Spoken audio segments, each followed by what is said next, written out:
Muito obrigado a todos por estarem presentes. Gostaria de dar aqui um especial abraço ao Dr.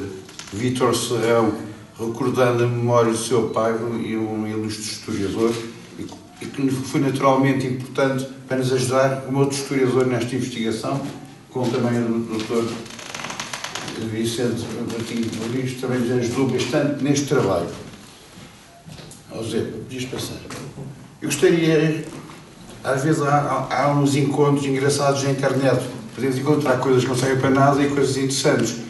E encontrei este trabalho feito pela Universidade da Beira Interior. Não é exatamente da Universidade da Beira Interior, eu penso que é do Instituto Politécnico de Tomar, da Guarda, que também mostra a importância que os institutos politécnicos têm para a formação dos jovens. E porque esta definição da toponímia eu acho que é muito importante. E, sobretudo, a toponímia é importante porque o homem, desde sempre, teve a necessidade de nomear as coisas. Nós não estamos em Nova Iorque ou em Manhattan ou em Espinho, porque as ruas têm números, torna as coisas bastante mais abstratas, mas desde sempre nós temos a necessidade de nomear as coisas e como nós reparamos, e as coisas vão alterando, e como vão ver brevemente, em Santarém, naturalmente, Santarém, Lisboa, em todo o país, em todo o mundo, as coisas mudam conforme as circunstâncias. Eu tenho, por exemplo, aqui a Rua Miguel Bombarda, que mudou de nome quando foi implantada a República, ou como eu vivo hoje em dia na Avenida 25 de Abril, que antigamente se chamava-se Marechal Carmona. Aliás, todo aquele bairro era o bairro Carmona. Eu não sei se vocês querem que eu leia o que está aqui escrito, ou se vocês... mas eu posso tentar ler.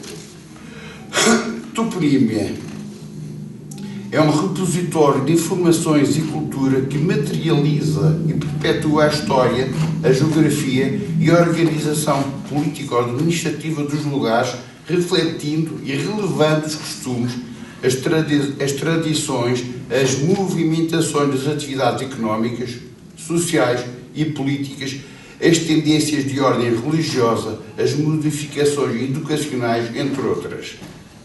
A toponímia constitui um meio de referenciação territorial com função cultural e comunicacional, contribuindo simultaneamente para a memorização de acontecimentos, características locais e personalizados, consubstanciando-se em designações ou identificações. Os topónimos constituem-se assim como mensageiros culturais capazes de, através do seu entendimento, alcançar conhecimento e interpretar significado, cujas relações com o espaço e as suas especificidades são largamente ultrapassadas, projetando a qualificação dos lugares e difusão dos elementos patrimoniais. Gostaria de acrescentar que eu tenho aqui ao lado o meu jovem amigo, é um bocado mais jovem do que eu, José Raimundo Noras. Há pouco tempo tivemos um encontro do Centro Histórico aqui realizado em Santarém e eu disse que nós fazíamos uma dupla extraordinária, porque eu não sou historiador. Portanto, temos aqui o Sherlock Holmes, eu sou só o Dr. Watson. E, portanto, vamos, se calhar... Queres tu avançar um bocadinho? Obrigado aqui pela introdução mais teórica que o António tem dado a desenvolver. Obrigado também à apresentação que me foi feita e cumprimentar todas as pessoas do diretor, o Dr. Martim Vicente Rodrigues e do Sr. Vereador Dr. Nuno Domingos. Aliás, o principal responsável por estarmos aqui, porque foi ele que há cerca de um ano e meio, vai fazer 2 anos talvez, nos fez este desafio.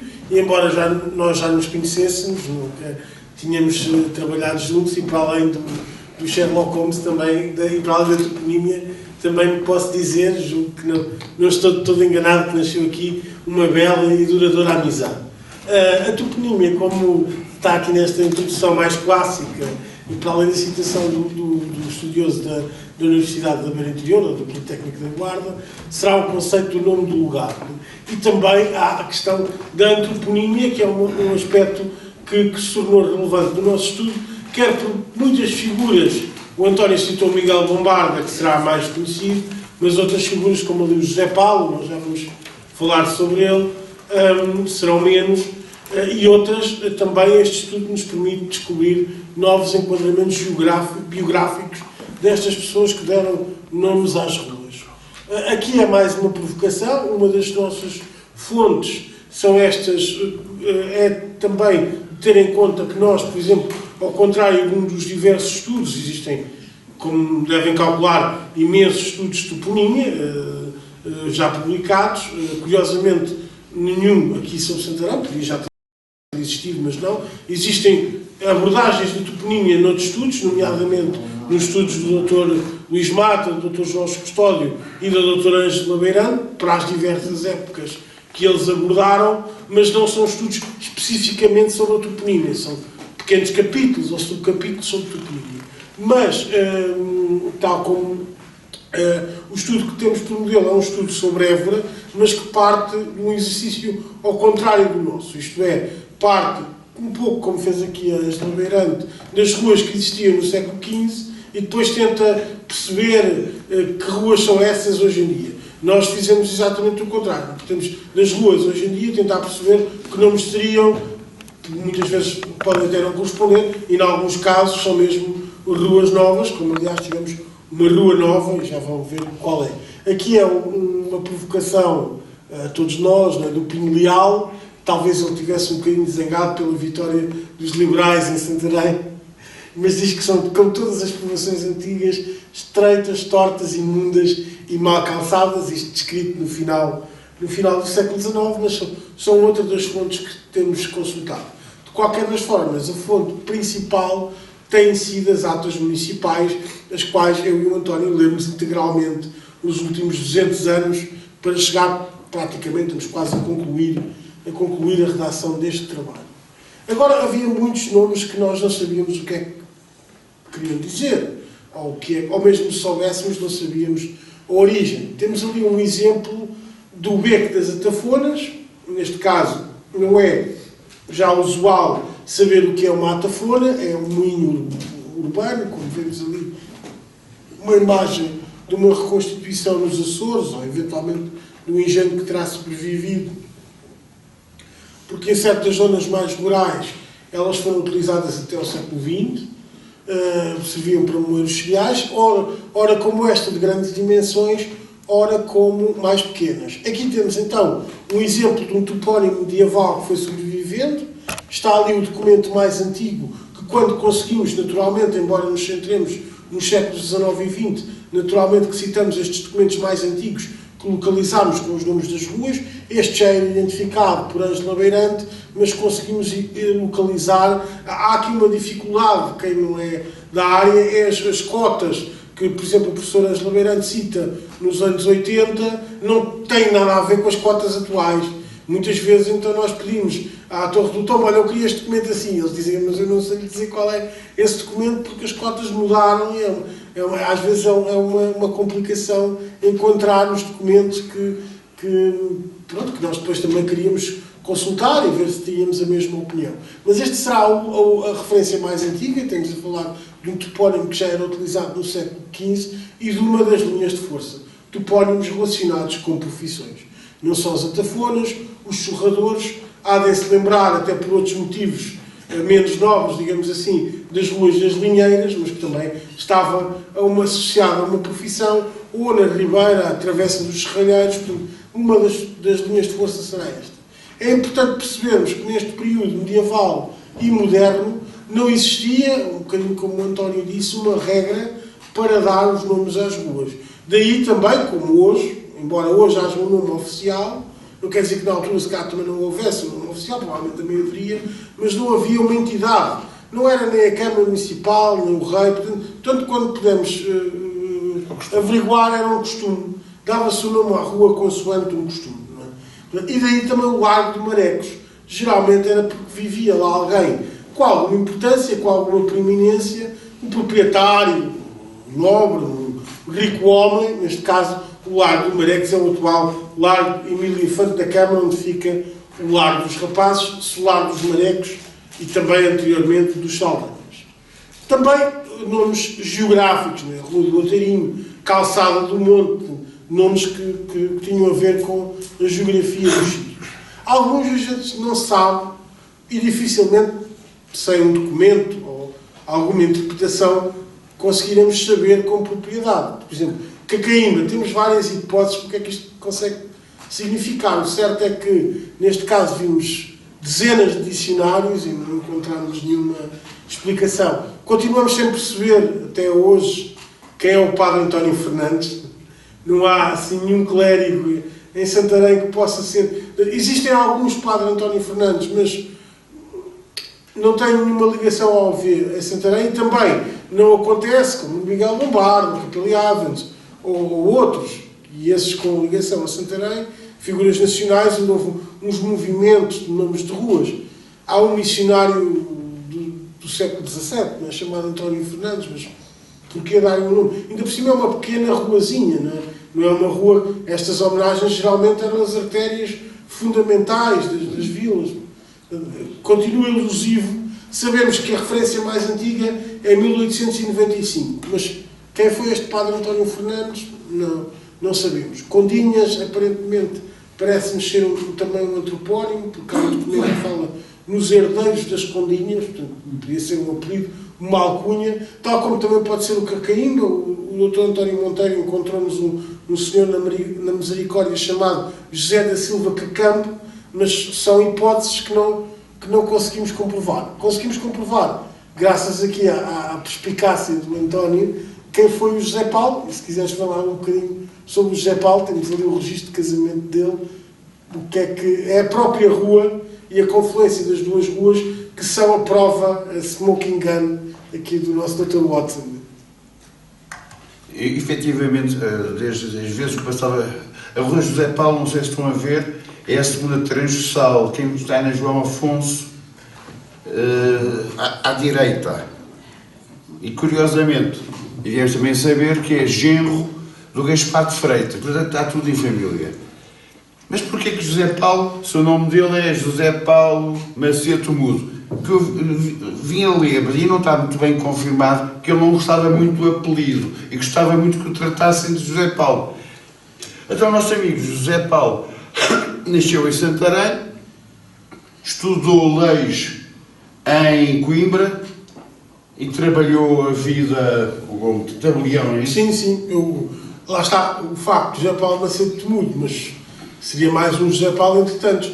O que nos aqui a prova é o facto da rua abaixo, da travessa abaixo, ser Gaspar de Freitas, que é precisamente o sogro, e provavelmente o primo, do José Paulo. Estes Macedos e Freitas de Macedo, naturalmente, são ligados aos Macedos de Santarém e vêm falados. Existiam vários. Sim. Gaspar de Freitas é um nome que eles alternam entre Gaspar e Francisco nas sucessivas gerações. Portanto, o José Paulo tem um cunhado chamado Francisco Freitas de Macedo e o seu filho também vai ser Francisco Freitas de Macedo. O Gaspar de Freitas compra o cargo, portanto, o Gaspar de Freitas é pai da mulher do José Paulo, da Margarida de Freitas, e compra o cargo de tabelião das notas, que era um costume da época, não é? Comprar os cargos públicos, compra o cargo público de tabelião das notas e do judicial, que é o que o José Paulo depois vai fazer a vida toda. E mais lá à frente, vocês sabem que quando se desce para a biblioteca, temos a Travessa Dona Mónica. E também descobrimos que a Dona Mónica também está ligada à família. E, portanto, quer dizer que a família Gaspar de Freitas deviam ser muito proprietários daquela zona. Aliás, o ano passado, o Gaspar de Freitas tinha mesmo uma capela em São Francisco. Outro homónimo. Depois, às vezes, também é difícil perceber quando começa um e acaba o outro, porque eles tinham todos exatamente o mesmo nome. No caso do Gaspar de Freitas, neste que dá à partida, que é o sogro do José Paulo, que achamos que é ele que dá o nome à travessa, conseguimos descobrir a data da morte e a data de nascimento graças aos arquivos da Misericórdia, porque todos eles foram irmãos da Misericórdia. Sim. E recentemente descobrimos, infelizmente já não está lá nenhuma sepultura, nenhuma laje, que o José Paulo foi sepultado na igreja de Nossa Senhora de Jesus Cristo do Sítio. E morreu naquele ano. Ali temos que ele nasceu antes de 1917, porquê? Primeiro pela data de entrada na universidade, portanto, aquela será ali a data fronteira, que ele teria nascido, uma vez que entrou em 39, senão depois seria muito novo. E depois porque consultámos os registros que existem, há um hiato nos registros de batismo num sítio na freguesia onde ele nasceu, que é do Santíssimo Milagre, e será antes daquela data, e no início do século, mas não conseguimos encontrar ainda o registro, provavelmente não, pode não existir, há coisas que também não vamos encontrar. Não é? Mas vocês vão reparar já a seguir, quando tiram os registros de batismo, nós encontramos coisas bem engraçadas. Esta foi uma surpresa. Enfim, isto é uma surpresa. Uma surpresa muito interessante. Quando chegarmos lá. Antes de chegarmos lá, esta é outra fonte e este é um documento muito interessante, embora já tenha sido publicado, acho que nunca foi publicado com a qualidade e com a definição desta imagem. Peço desculpa, eu vou levantar. Então, António Fernandes é esta travessa aqui, que vai juntar à avenida António dos Santos. António dos Santos, isso mesmo. E curiosamente nesta planta aparece só como travessa. Isto é uma planta, portanto, de acedência do domínio público de uma parte do Largo de São Julião, que ainda hoje se chama assim, ao proprietário, portanto, em 1889, assinado pelo Presidente da Câmara da altura, José Joaquim Nunes, que cedeu aquela parte que está ali marcada a vermelho ao proprietário da Igreja de São Julião. Mas encontramos aqui vários nomes de ruas, uma delas, que hoje mantém um nome medieval, mas que nesta altura, e consoante as épocas, vão mudando também os nomes. Portanto, nomes que nós podemos pensar que são muito antigos são mais recentes. Portanto, o Largo dos Pasteleiros é um topónimo que começa em uso no século XIX. Portanto, era dita a Praça Velha ali, depois terá mudado de nome e, tanto quanto nos deu a entender, o Largo dos Pasteleiros é do século XIX. Tal como ali a travessa do bairro Falcão, ou pelo menos parte dela, que ela depois continua para o Largo Pedro António Monteiro, era a Rua dos Aguadeiros.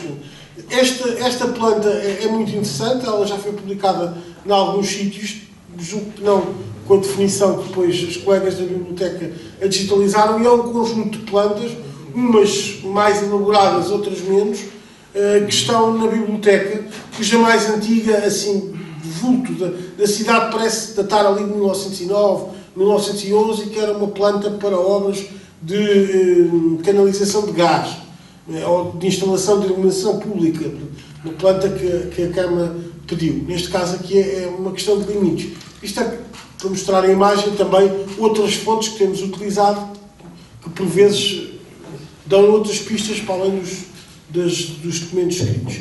Aqui, antes de chegarmos lá à tal surpresa, o ano passado, do nosso amigo Dr. Canavarro, o Paço Manuel, tem uma particularidade na toponímia, né? Se quiseres falar um bocadinho sobre ele. Sim. É que durante os tempos, uns meses, o Paço Manuel teve o seu nome em 3 ruas, ou em 3 espaços. Na Rua do Carmo, onde agora mora, digamos, desde há bastante tempo, e que se chamava Padre Francisco Nunes da Silva, e trocou com ele. Estão a ver a Igreja do Salvador, que é atualmente... aqui era o Largo Paço Manuel, aqui atualmente é o Largo Sá da Bandeira, mas que para o povo é Largo do Seminário. Porque isto é muito importante não esquecer. É que nós, por exemplo, falamos na Rua Serpa Pinto, na Rua Capeliares, mas as pessoas do povo estão-se distintas. Eles gostam, do nome antigo. E as pessoas perguntaram assim, onde é que é a Rua Serpa Pinto? Olha, não faço ideia. Mas se perguntar a uma pessoa, onde é que é a Rua Direita, todos sabem. E, portanto, o Paço Manuel teve o seu nome em vários sítios. E quando o Paço Manuel muda, a Câmara, na altura que o Pedro António Monteiro decide mudar o nome, trocando Paço Manuel para o Largo do Salvador, onde está a Igreja do Salvador, a Câmara exigiu que fosse feita uma grande festa cívica. Consta que apareceu pouca gente, se calhar não gostava muito do Paço Manuel, mas enfim, são... Aqui já estamos então na fase em que, a partir do decreto de 1878, portanto, com o Código Administrativo, passou a competência, portanto, durante o século XIX, aquele costume ou atribuição consuetudinária alterada. Primeiro, ao que tudo indica, entre 1837 e 1878, embora nós não tenhamos encontrado nenhum caso onde isso tenha sido aplicado em Santarém, a competência seria dos governos civis, dado que tinham a competência de atribuir os nomes de polícia, também teriam a competência de atribuir os nomes de ruas, não é?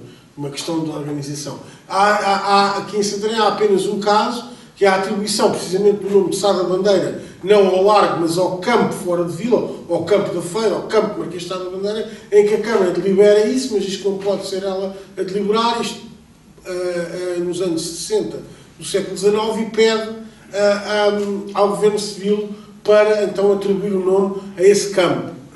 Neste caso, o Paço Manuel já é uma deliberação depois do decreto do Código Administrativo que passa essa competência, como ainda hoje se mantém, para as câmaras municipais. É uma proposta da variação, é aceito, e o Largo do Colégio, ou Praça do Seminário, agora mais recentemente Largo da Sé, passa a chamar-se, durante muito tempo, Largo Passos Manuel. Até 1914, como o António disse, eles decidiram mudar o nome, mas é um dado curioso, julgo que é o único caso que, ao trocarem o nome, não querem perder o anterior, não querem apagar o Passos Manuel da toponímia, então vão mudá-lo para outro sítio, para o tal Largo do Salvador. E depois vai ser Largo Passos Manuel até 1929, porque quando em 1919 colocam a estátua do Padre Chiquito, ainda se chamava Jardim ou Largo Passos Manuel. Depois é que, talvez por estar lá a estátua, é só em 1929 que trocam o nome das duas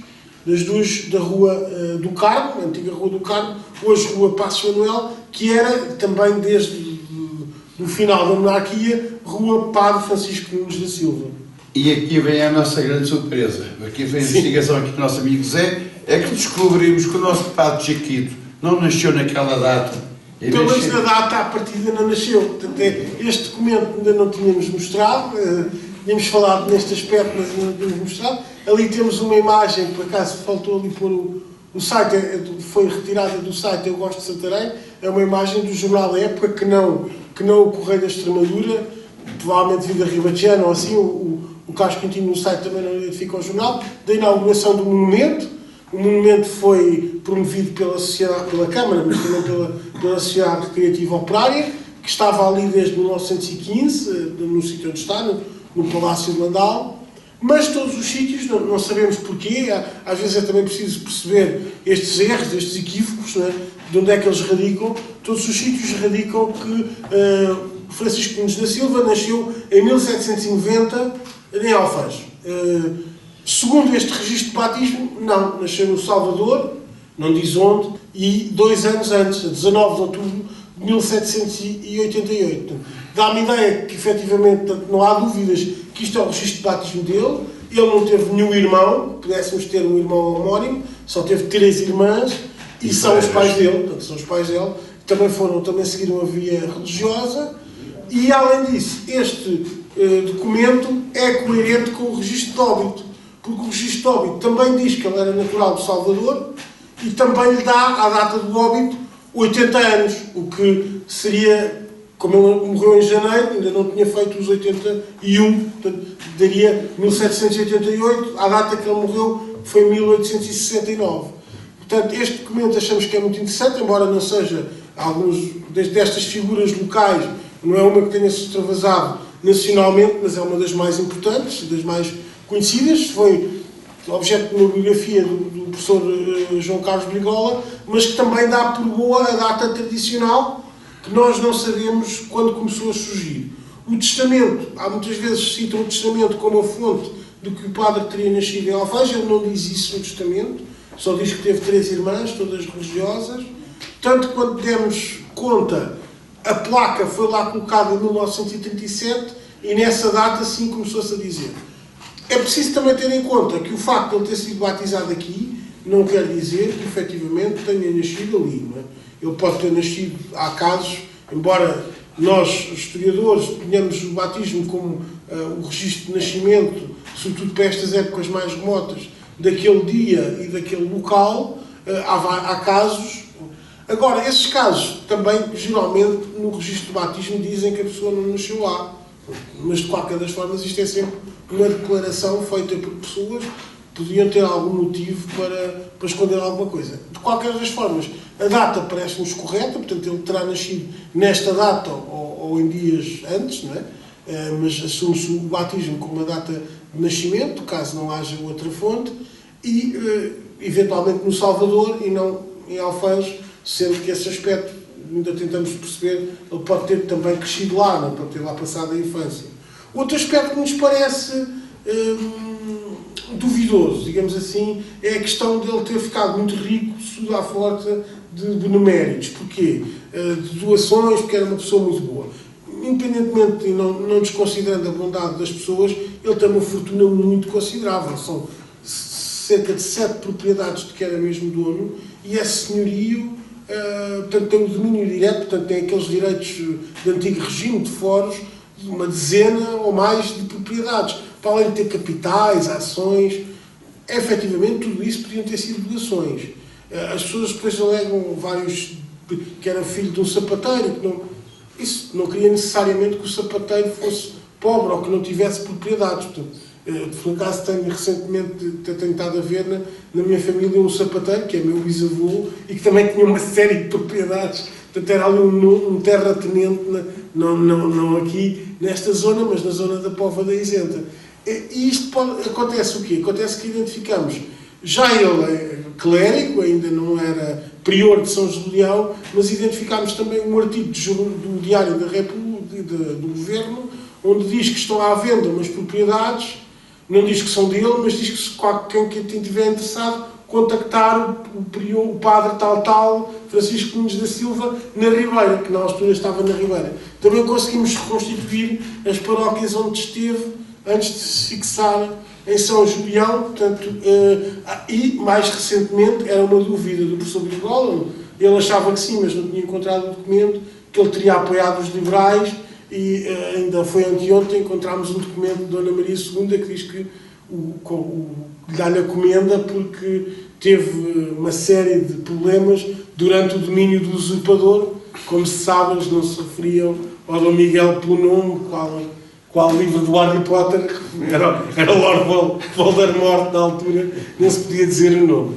Depois, antes de continuarmos para outro quadro, aqui temos de falar dos dois, em alguns casos, não teremos tempo, infelizmente, de falar de todos eles têm a sua pequena história e todos têm muito interesse. Claro que há alguns sítios que não conseguimos chegar a uma conclusão, e há outros nomes, sobretudo no caso da Ribeira, que me parece haver uma persistência de nomes tradicionais, sejam muito antigos ou não. Por exemplo, Travessa das Flores, não sabemos muito bem, e nem existe documentação nem referências. Travessa dos Sabogueiros, sabemos que se refere à árvore, mas no caso da Ribeira, que já lá vamos. Aqui são as principais alterações, não estão todas, julgo que, por exemplo, não está esta do padre Chiquito, foi em 1909. Mas há esta que é muito curiosa, que já a falar do Sérgio Pinto. Sim. Estamos no ultimato inglês e, portanto, são 60 habitantes da Rua Direita que escrevem para a Câmara a solicitar a entrega, a mudança de nome. Então, nessa mesma altura, o vice-presidente diz assim: então, se mudamos a nome da Rua Direita para a Rua Sérgio Pinto, a Rua São Nicolau passa a ser Capeliagens. E assim, com a mesma quijadada, eles mataram 2 coelhos. Aqui dá-se a circunstância de quase todas terem sido propostas por vereadores ou presidentes de Câmara, portanto, na própria sessão.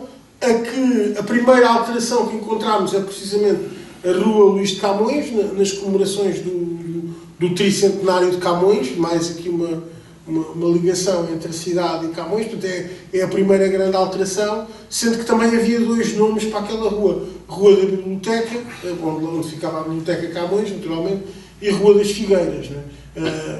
E já agora, também o ano passado meu, não é o meu pai, a Rua Pedro Canavarro, qualquer dia é um problema, Pedro Canavarro merece uma rua, como se fazia em Santarém. Os GPS ficavam doidos. Como é que é possível em Santarém existirem 2 ruas com o mesmo nome? Bem, agora, humor à parte. Esta rua foi logo entregue uma semana logo após ele ter morrido. Mas é que o Pedro Canavarro, sendo Presidente da Câmara, era aquilo que hoje em dia se chama o chairman. Ele estava sempre ausente porque ele já estava bastante doente. Portanto, seria o número 2, o CEO, Augusto José de Castro, que o substitui. Sim. E que propõe logo a seguir ao Natal, aqui a rua que atravessa do postigo de Dona Margarida, dá-se nome para Pedro Canavarro. Já agora, isso foi outra investigação que fomos desenvolvendo em paralelo, mas poderá ficar para outra oportunidade, só falando, estas pessoas, nós depois também, até porque muitas delas dão nomes a ruas, vamos tentar perceber quais eles eram. Eles têm ali uma galeria de fotos na sala das sessões de Câmara, mas muitas delas não conhecíamos nada sobre eles. Por exemplo, este homem sabemos que era médico também foi colocado na colónia penal de Dom Fernando, hoje é a localidade de Dom Fernando, e nasceu no Rio de Janeiro. Portanto, foi um Presidente de Câmara que tivemos, Augusto G. de Castro, mais tarde veio ser Presidente de Câmara também, que nasceu no Rio de Janeiro, viveu no Vale de Santarém, acabou por morrer já durante a República, mas para quase todos eles, vereadores, Presidentes de Câmara, conseguimos perceber mais ou menos quem eram e fizemos uns textinhos biográficos, não para esta publicação da toponímia, mas para outros efeitos de futuro. Aqui temos então essa atribuição da Rua Camões, nas atas, geralmente são muito tácitas, não têm assim uma justificação, coisas que modernamente hoje se fazem na toponímia, nem, por exemplo, nos homenageados, um currículo biográfico, até porque geralmente eram pessoas muito conhecidas, à exceção, como o António disse, da Serpa Pinto, geralmente foram sempre propostas por políticos em funções e não pela população. Aquele é o primeiro caso. Depois temos aqui um outro caso. Isto voltou Eu acho que estamos falando de um caso que é muito engraçado, que é a Travessadeira, que chamava-se a Travessa das Borriqueiras. Já é durante e as pessoas fartavam-se vir à Câmara para mudar de nome, porque o nome era muito feio. Mas já lá vamos. Portanto, aqui já estamos na Primeira República, que naturalmente reverteu. Portanto, lá está, é essa circunstância, ao contrário do Passos Manuel, né, que prevaleceu alguns nomes, naturalmente não é, nome era relacionado com Santarém, quando Baldomeirinho, portanto era um político local e que vivia cá, foi passado para a Avenida 5 de Outubro, é a Avenida 5 de Outubro, a Rua Índice Ribeiro, Rua 1º de Dezembro. Neste caso aqui moveu um diferendo entre republicanos, porque o Presidente da Câmara era contra, o José Madeira Montes, era contra a supressão do topónimo Misericórdia, dizia que em todo lado havia ruas da Misericórdia. Portanto, a Rua 1º de Dezembro acaba por abarcar toda a rua entre o Terreno das Flores e o Canto da Cruz, e ele queria pelo menos uma parte se continuasse a ser Misericórdia, mas foi derrotado nessa Câmara Republicana. O Mariano de Carvalho também deu lugar ao Elias Garcia, portanto, figuras nacionais, acontecimentos nacionais não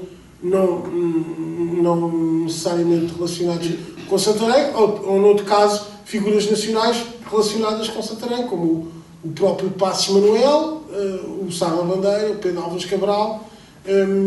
Neste caso, esta Sociedade de Propaganda e Defesa de Santarém é uma coletividade que surge no final do século e muito ativa durante a República, a quem a Câmara, sobretudo, confiava a organização durante a República das festas da cidade. Atenção que as festas da cidade eram festas de maio, porque o feriado municipal nesta época era o 18 de maio.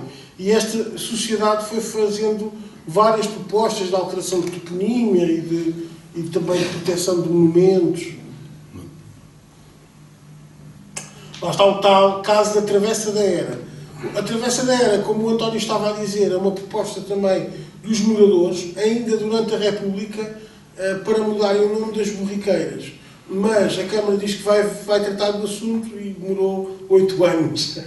Resolveu-lhes o problema. Já mudou o regime político e tudo. Eles não aceitaram o nome proposto pela população. E temos aqui outro caso muito interessante do registro de batismo e da importância que tem também o registro que existe no cemitério. Que é onde ele está, o José Cardoso da Silva Júnior, para quem não sabe, é o bisavô do arquiteto António Forte. Peço desculpa. No cemitério, dizia que o senhor tinha nascido no Porto. Nós corremos todas as freguesias do Porto e nada. Antes de saber depois que ele, de facto, se casou no Porto com uma senhora de Santo Tirso. Acontece que o nosso José Cardoso da Silva Júnior, também filho de um sapateiro, é natural de Lamego. Portanto, há uma grande diferença entre Lamego e o Porto, ainda vão alguns quilómetros de distância. Só através de certidão de nascimento da filha é que diz natural do Porto, batizado em Lamego, mas depois aparece sempre como batizado em Lamego, não fala lá nada. E a vida toda dele foi para Santarém como trabalhador da Singer.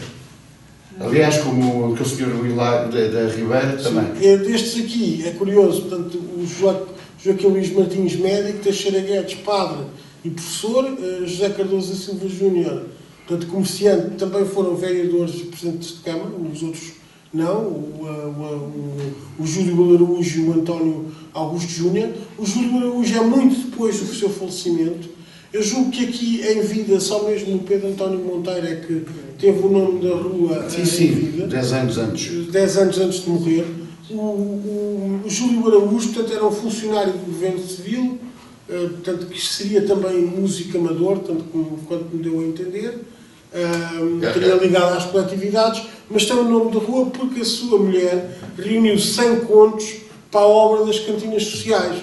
Que era uma Quem diz isto? fortuna na época. No Salvador está lá a cantina Júlia Araújo. Pronto. E havia de descobrir que na escola do Pereira era a cantina feminina. Portanto, ali nós não atualizámos ainda esta apresentação, está com a data de seria atribuída entre 34 e 45, já sabemos que foi logo atribuída em 39. Portanto, a Câmara aceita a doação dos 100 contos para a cantina do Júlio Araújo e logo na mesma data propõe que seja, portanto, nomeada a Travessa do Sardinha por honra do mérito. Aqui na rua Santa Margarida, que hoje infelizmente, como sabem, é um mirador, nós não achamos que não é nenhuma santa, porque nós descobrimos que há duas santas Margaridas, mas tem a ver com o colégio que existia lá, o Colégio Santa Margarida, porque parece que uma das filhas se chamava Margarida, e portanto... Era a filha que era santa.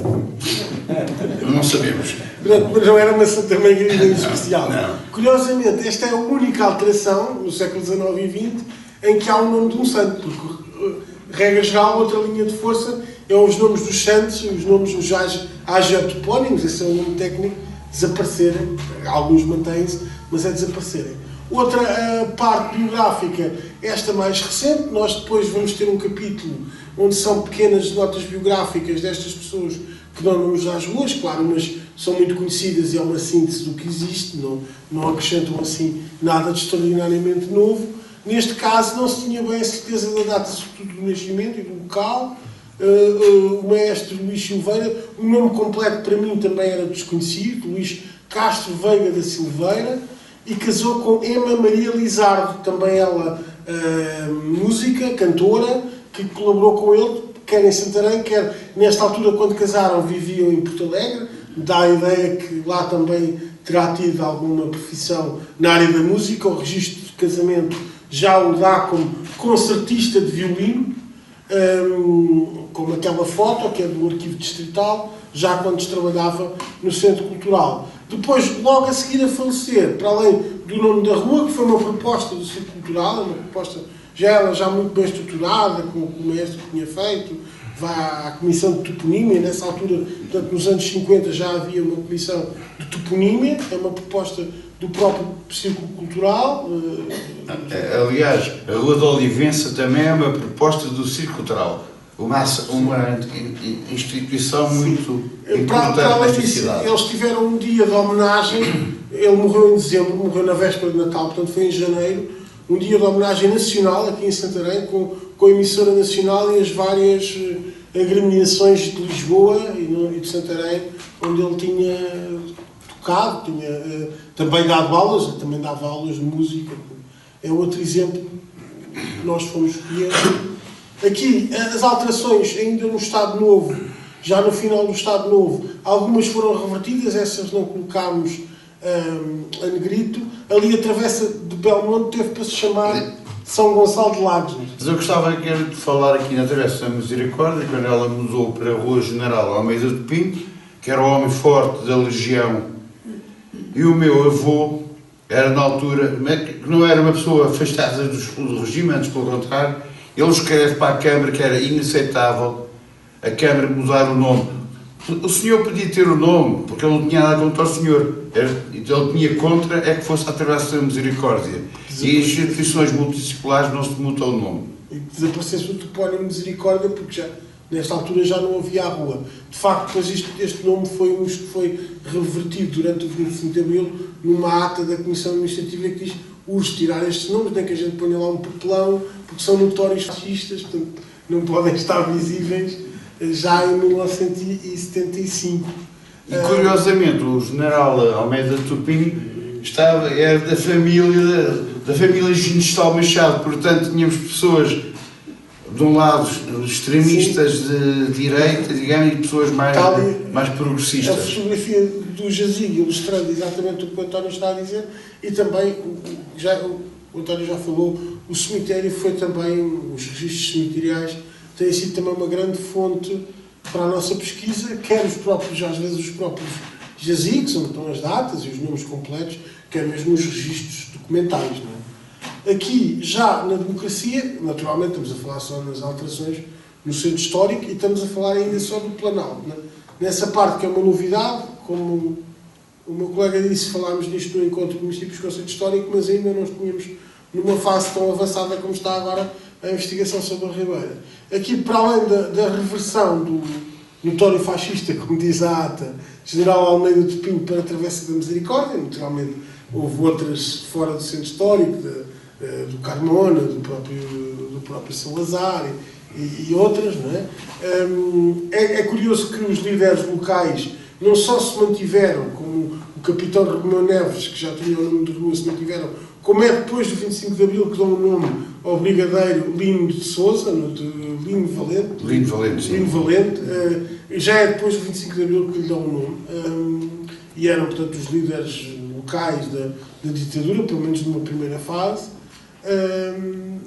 Há aqui a tendência, portanto, da recuperação de nomes ancestrais, como o calçada, o Beco das Olarias, ou no caso da calçada Pedro de Menezes, foi uma homenagem por ocasião dos 600 anos da conquista de Ceuta.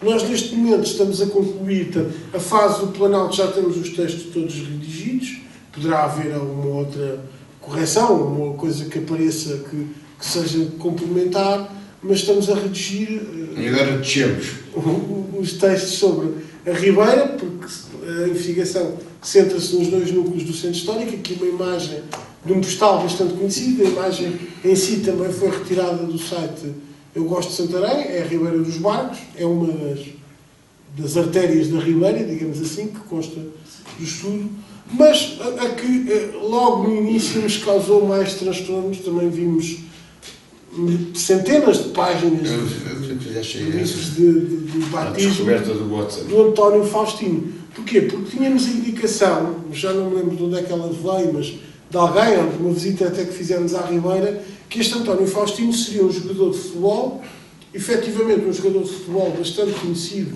no início do futebol, nos anos 30, de Santarém, chamado António Garcia Faustino, que jogou no Sporting. Não é o Coronel Faustino, esse é outro jogador de futebol também militar. Que foi jogador do Sporting durante 8 épocas. Já podemos falar sobre ele. É um caso diferente, que foi jogador da Académica. Este Garcia foi jogador do Sporting e era especialista em livros diretos. Morreu em 1970. Depois de se abandonar o futebol, dedicou-se ao comércio, mas, tanto quanto parece, não tem nada a ver, ao contrário do Coronel Faustino Duarte, não tem nada a ver com, que tem um homónimo, mas tanto quanto percebi não tem nada a ver com este, não tem nada a ver com a Ribeira. Quem é que depois nos ajudou? Foi a senhora Ofélia Maia, que nos deu uma pista que quem deu o nome seria o fundador do Grêmio Ribeirense. E depois de muito procurar, nós percebemos que ele teria de ter vivido entre 1911 e 1926, porque em 26 havia uma notícia que ele já tinha morrido. Nós depois fomos ver, pensávamos que ele tinha morrido mais tarde, fomos ver os jornais todos ao contrário, devíamos ter começado por 1911, porque ele efetivamente, não sabemos porquê, como diz ali o amigo dele, João Arruda, suicidou-se. Com uma bala de revólver, ele pôs termo ao seu destino. Portanto, num texto muito pungente, não é? Sim. Este largo é aquele largo fronteiriço onde está o pedestal de Santiria. E ali é a proposta do próprio Grêmio Ribeirense para nos dar as datas. Eu ia só ler, não todo, mas um bocadinho aqui do texto, porque acho que o texto, lá está o João Arruda, escrevia muito bem, mas é muito entusiasmante, quase que sentimos a dor do amigo que perdeu o amigo, não é? Os que não voltam. António Faustino Duarte. Escrevemos sobre a dolorosa impressão que nos causa a morte de António Faustino Duarte. com uma bala de revólver a expôs termo ao seu destino. Foi por 1h da tarde de quarta-feira que à nossa redação chegou a notícia da triste ocorrência que já circulava pela cidade como o dobro de finados. Foi um dos mais dedicados amigos desse morto, cuja perda a família, a pobre mãe, sobre todos, hoje chora amargamente. Companheiros de infância, companheiros de escola e, por aí adiante, pela estarga amarga da existência, companheiros.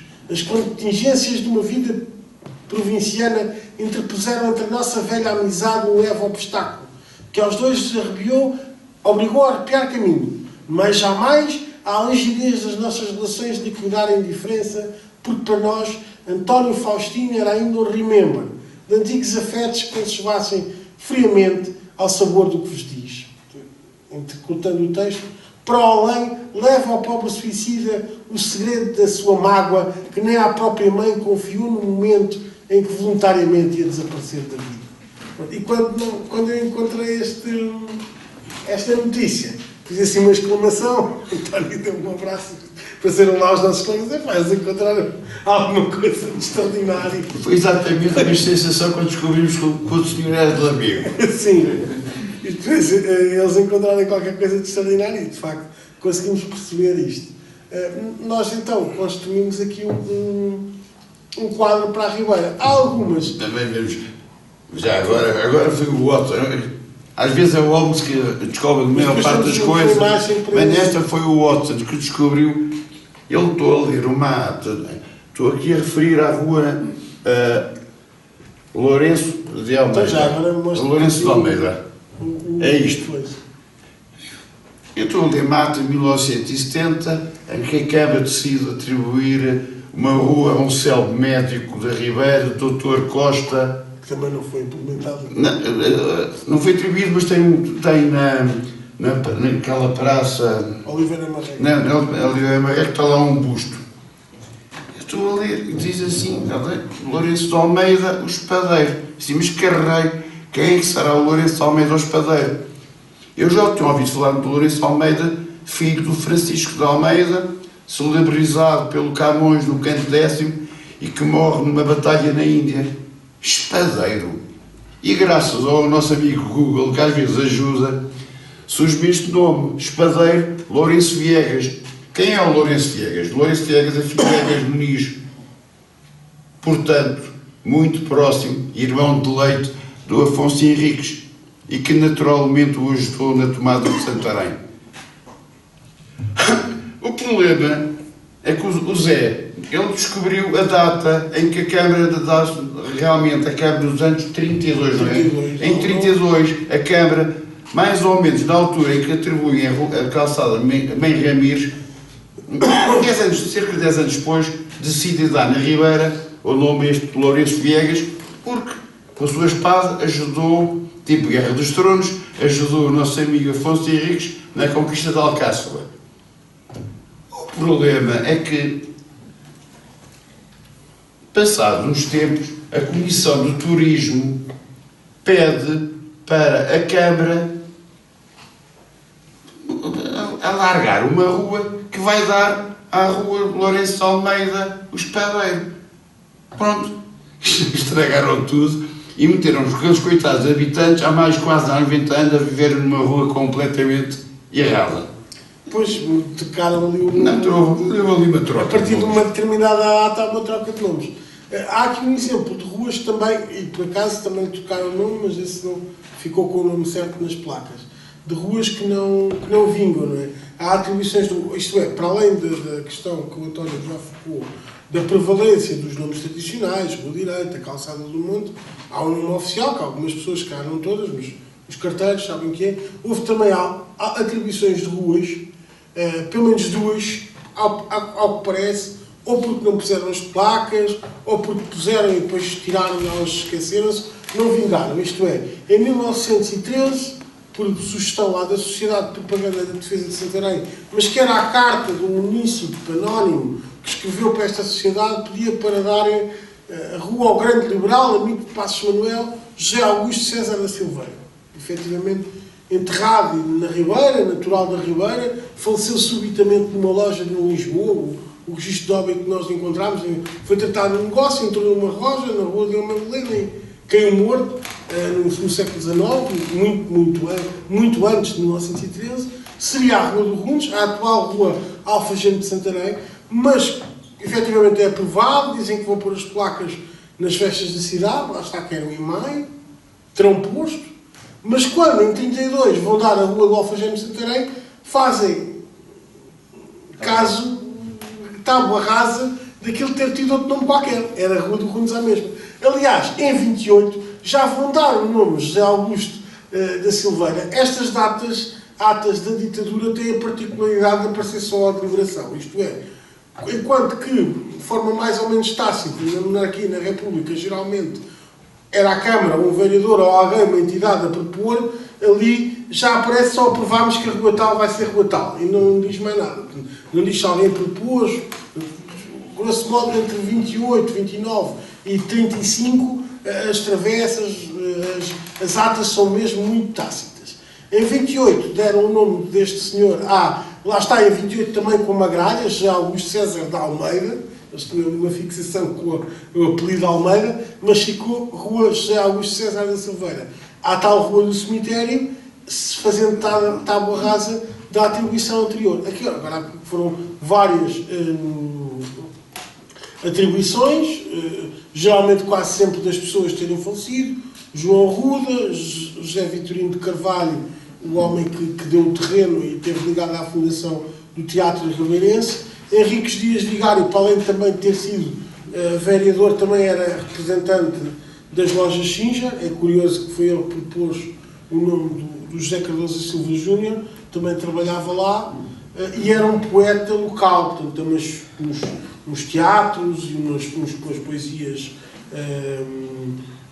assim, muito típicas, muito castiças sobre Santarém. Aqui já falámos então da gralha que se mantém.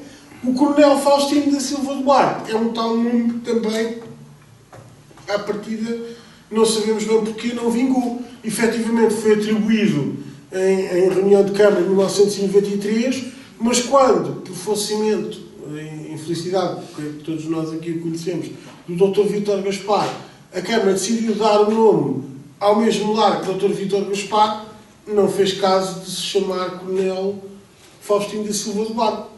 Chamavam-lhe Largo de Santa Cruz, como sempre tinha sido chamado. Não sei se colocaram as placas.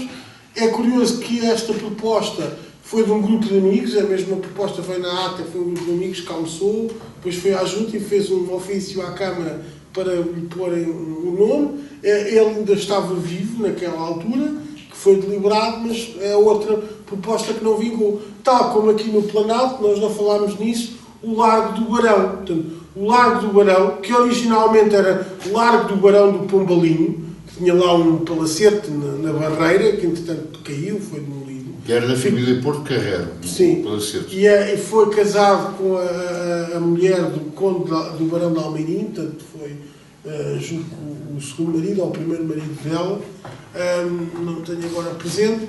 Esse Largo do Barão foi durante algum tempo oficialmente Largo Bispo de Damão, mas também nunca colheu, ou por não terem colocado alguma placa ou qualquer coisa. Aliás, o Bispo de Damão também na história de toponímios de Santarém também andou a saltar.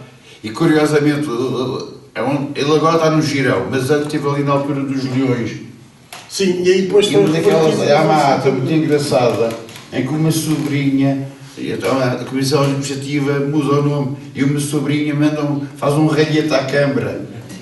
Então a Câmara responde: não, nós temos que acabar com os bispos do colonialismo. Pronto, e acabou-se. Pronto. Não era do colonialismo, está ali uma gralha, Bispo Freire Domingos Maria Frutuoso, foi o restaurador das Ordens de São Domingos, natural da Ribeira. Tanto quanto percebiste, foi uma proposta da Junta, curiosamente aprovada na Câmara no mesmo dia da alteração, infelizmente aí por falecimento súbito do Dr. Vítor Gaspar, mas neste caso dá-me a ideia que foi um encontro que a Igreja promoveu, porque este bispo tinha morrido há muito tempo.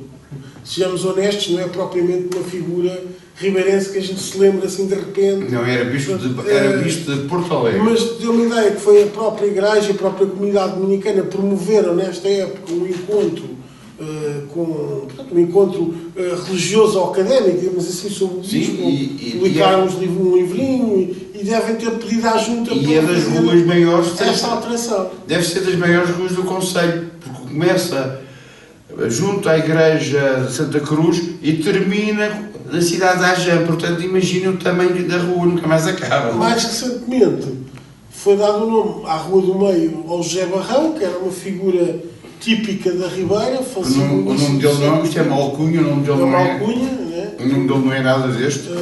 E à Rua do Rancho Folclórico, neste momento estamos quase a terminar. Antes de terminarmos, eu deixo já aqui uma pergunta, se nos puderem ajudar. Não é propriamente na área que estamos a falar, mas uma pessoa que vive lá vem-nos perguntar porque é que a rua, é uma dúvida que temos, porque é que a rua 16 de Abril, no Jardim de Cima, se chama 16 de Abril, e nós ainda não conseguimos perceber. Temos a ata, foi deliberado nos anos 80 pela Junta de Freguesia do Salvador.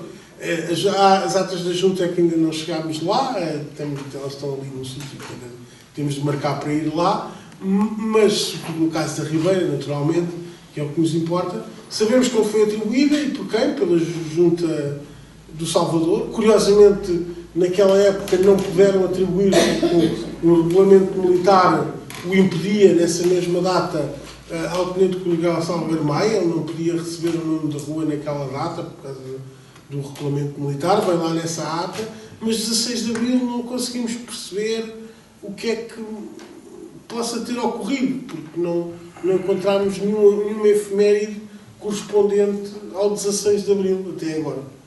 Vamos terminar aqui com um fado que tem vários nomes de ruas antigos, que é um fado chamado Em São Nicolau. E está uma citação do fado: era a loucura na calçada da Amargura, a atual Rua Brancano Freire, e também às escolas do Pereiro, né?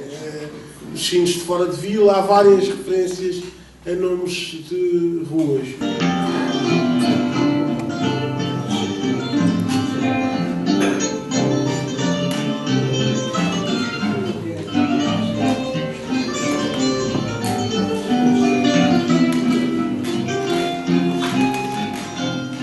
A infância que eu vivi, toda cheia de saudade, faz lembrar-me onde nasci, a minha velha cidade, onde o Tejo é sainha, santa da minha afeição, e a história sempre via no Museu do Alcorão. Em São Nicolau, nenhum miúdo era mau, jogando jogo do pau, ou em outra brincadeira. Era a loucura na calçada da amargura, e andou sendo pendura nos carrinhos de ladeira. Nas muralhas do jardim combati putos rivais, são coisas que para mim não esquecerei jamais. Eu ouvi o cabaceiro e os sinos de Marvila, e às escolas do Pereiro, aos dois afora de vila. Em São Nicolau, nenhum miúdo era mau, jogando o jogo do pau, ou em outra brincadeira. Era a loucura na calçada da amargura, e andou sendo pendura nos carrinhos de ladeira. Chafariz de Dona Rita, um tanque da nossa barrada, alfães perto fica, onde jogava a pedrada, nas chorinhas com os seus anos, figueiras, largo barão, onde com bolas de trapos era sempre o campeão. Em São Nicolau, nenhum miúdo era mau, Enquanto o jogo do pau ou em outra brincadeira, era loucura na calçada da amargura, e andou sendo pendura nos caminhos de ladeira.